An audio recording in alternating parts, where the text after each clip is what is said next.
Despite being the only non-Red Bull driver to win races in the last 2 years, Carlos Sainz currently finds himself without a contract for next year after being dropped by Ferrari for Lewis Hamilton.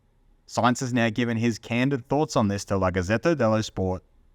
I'm your host Dillon Shelley, and first up on Formula World, Sainz opens up about Hamilton replacing him. Sainz started off by revealing that the Hamilton news was unexpected.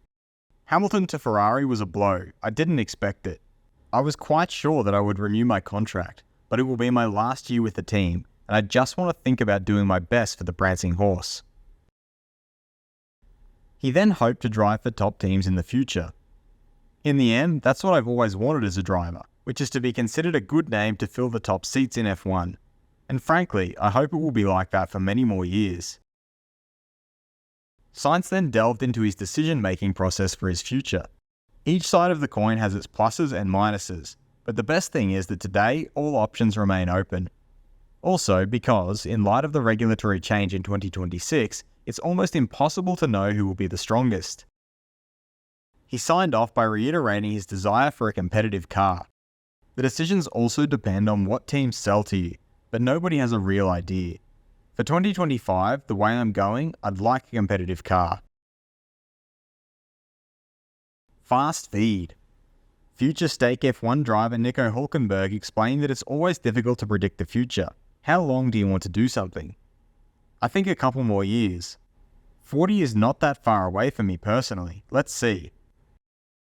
When current stake F1 driver Valtteri Bottas was asked if he will be forced into retirement, he responded by saying, "No, there are options. I have the feeling that things will start soon."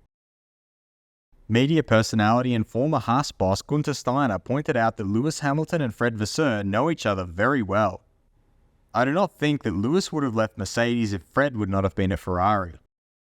Mercedes driver George Russell explained that they want to fight for victories and championships, hopefully minimum next year.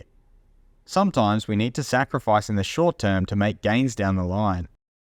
McLaren CEO Zak Brown feels that they're in a great position. The Formula One team, we know who our drivers are, we know our team principal.